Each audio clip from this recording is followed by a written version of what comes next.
that drag. The day, that's the biggest of the day. Big one, that's another 6-pounder. Dude, right there.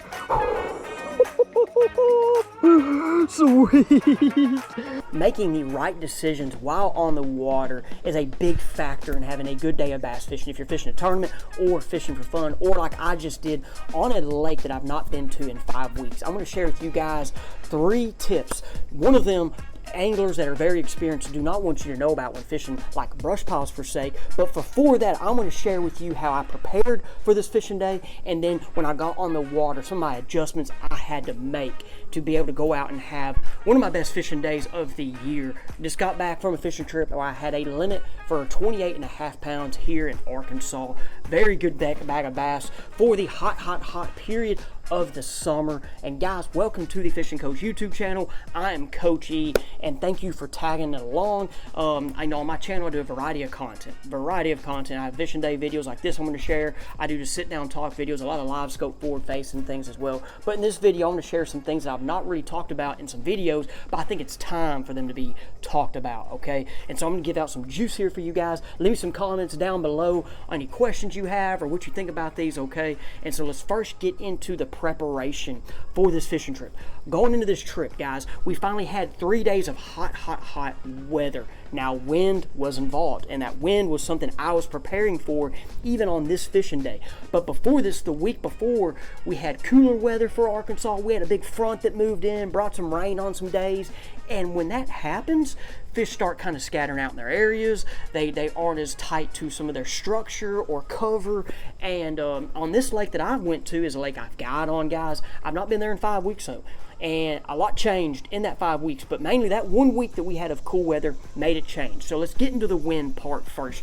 Leading up to it, and I used the Deep Dive app for the wind, we had a wind blowing in one direction for 3 days straight. It said 10 to 15 miles per hour at times. It was a southwest wind. And I was on other lakes guiding and fishing, and this wind I was watching was affecting the movement of the bass. Right now, there's a lot of bass chasing bait. You see fish schooling, you see fish busting. They are chasing the bait fish. They're leaving their areas that they've been out in the summer, and they're roaming and chasing bait. And that wind is pushing bait, and then bass are following the wind. So there's areas of bigger lakes I have been guiding on.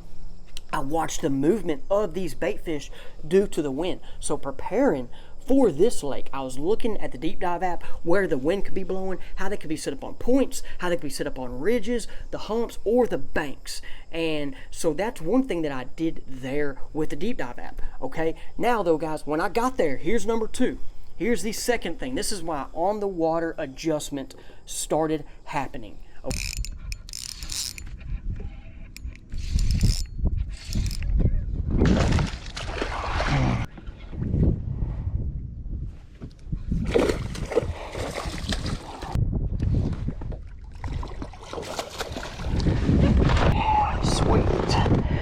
Big old fish on the jig head now. Beautiful fish. On the water, I get there and I idle for 5-10 minutes, and I realize the thermocline is gone. Thermocline's gone now. Guys, this lake had a thermocline in June. All my lakes around me still have a thermocline because they're bigger. This lake's thermocline was gone due to all the rain that it had when I mentioned in that front.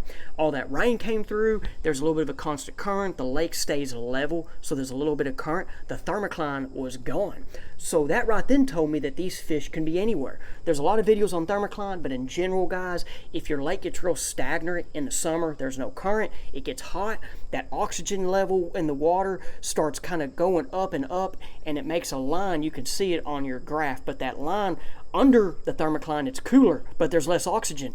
Above it is where the oxygen's at, and a lot of bait fish and fish are above it. Bass and stuff can still swim under the thermocline. They're not like going to die, but it's just they like to stay above it. Sometimes they stay right above it because that's where the coolest and the most, and sometimes that oxygen kind of is.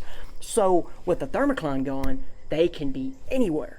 And one thing I started noticing is I didn't see bait fish.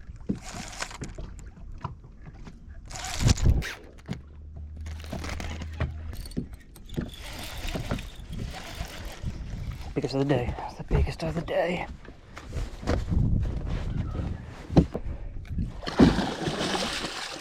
Giant. Look at that dude right there. Sweet. This video today is brought to you by Future Marine. I'm about to present the boat of the week. We have a 2023 Triton 21 TRX Patriot. One thing about this boat is how I believe it looks a beautiful looking boat. The gray and the blue accents is going to be one of these type of boats where you pull up to the gas station or the ramp, you're going to get all the eyes of the people. This boat, it will be in 21 foot, it's going to sit up to at least 2 people comfortably, and you can possibly fish up to 4 depending on the size. And that's one thing about this boat, guys, I'm going to share is high school fishing. The season's about to start up, and you also have, y'all know, your bigger tournament trails. But if you're up there wanting to upgrade and you have kids, this boat can be for you. I know with the electronics right now, it has Lowrance electronics on it. You can change those, change the trolling motor. Nothing's wrong with the Lowrance electronics, but I know a lot of people are like, hey, I want this or this. That's an easy fix. Has the 4-stroke Mercury Pro XS, 250 horsepower. Guys, this boat is brand new and has been sitting there at the lot. Has a couple demo hours on it. But guys, I know right now Future Marine is going to give a deal on this boat to whoever reaches out and is very interested. Ask for the Woody Deal of the Week or the Woody Deal of the Month. Mention me, guys. They also, Future Marine, have Expresses. I know if you've checked out the channel a lot, I've talked about the Expresses. They got the Expresses, and also, guys, Mastercrafts and Cobalts, other different types of pleasure boats as well, if you are interested. Thank you, Future Marine, for being a partner with my YouTube channel and my fishing business. They mean a lot to me. Help me out and make sure I'm on the water with any of my boating needs like they can you as well. Now, let's get back to the video. Guys, that thermocline's gone. We had all those rains, and I'm thinking those inflow points, those bait fish must have moved to the inflow points. And this is a lake that has a lot of bait. Even my last guide trip out there, which was mid-June, and this fishing trip was July 30th, by the way, there was bait everywhere. And fish chasing bait, fish sitting up on wood, letting the bait fish come by and they go out and eat it. But when I got there and started graphing and looking, I didn't see bait fish. And then that thermocline, and right then I was like, okay, I am about to have a different fishing day than I thought. I still was about to use that wind because I knew that thermocline just didn't disappear overnight. And I knew that, hey, maybe they're going to be set up in areas. But with that thermocline gone, last time I was there, lake was about 12 foot, thermocline was about 12 foot. My mind was like, find fish under it. Find fish under it that other anglers aren't. Find fish that where they're harder to catch due to, because this lake gets pressure, but due to where other anglers are not fishing. A lot of people are going to fish in that 12 foot above range. I'm going to go find fish in that 15 to 20 foot range. So right away, that was one adjustment I made. Then as I started graphing and looking at areas, I just didn't see them like I wanted to. I was like, maybe this hot weather all of a sudden got them tired back to brush piles. And as I got up to my first brush pile, as you've already seen one of these fish catches, I noticed there was good sized fish in these brush piles and that they were eating. But guys, here's where number 3 comes in. How they were positioned on the brush piles. Wear yourself out. Let me let you right go for a picture.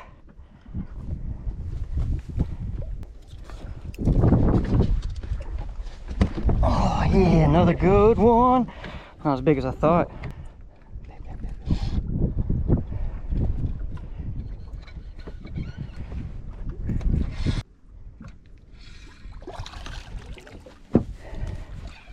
No break.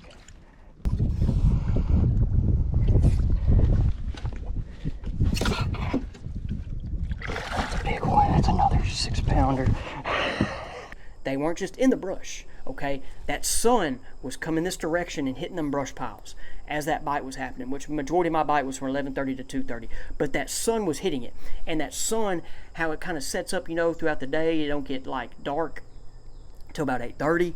And those fish, though, were on the back side of the brush pile where the sun was not hitting. And think about it, that sun's hitting, here's a brush pile, there's shade over here. They were on the shaded side, okay? My first one I pulled up on, dropped my live scope, I knew the sun was over here to my right, and all of a sudden I saw how those fish were over there and then they were swimming out, and I think that helped me catch these fish. So I saw that on my first brush pile, and then I knew, hey, they're gonna be positioned on these brush piles due to the shade. And that's something that they can do when it gets hot in the summer, as we had 3 days in a row of 90 to 100 degree temperatures. It's and then once again, that wind was on this side. So they were sitting on the back side where the wind was coming by, the sun was hitting, they were in the shade to ambush bait fish. And so I noticed that, and then right then I knew in my mind, hey, this is what I have to kind of look for.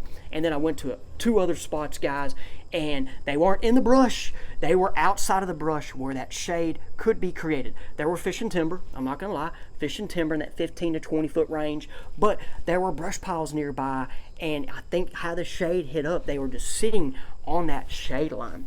So, guys, these decisions, though, and me fishing this day, is from a lot of experience on the water, a lot of experience, and a lot of just going out and getting seat time, getting fishing time, and even on this lake, guys, this lake here I know I got on, but I didn't start fishing it till last year in September, first fishing trip ever. So it's not like I have history on this lake in July. Actually, thinking about my only time I've ever fished it in July, so pretty neat to think about it. So, but all of my experience and time, I'm sharing with you today how making those decisions on the water. The brush pile thing is something that a lot of people do not want you guys to know about, how they can sit up on brush piles due to shade. It can also be due to current if you're fishing a river or a lake that has like current getting driven in it a lot, like a flood control lake or an energy lake. Those fish can use those areas. Now, guys, the 2 baits today.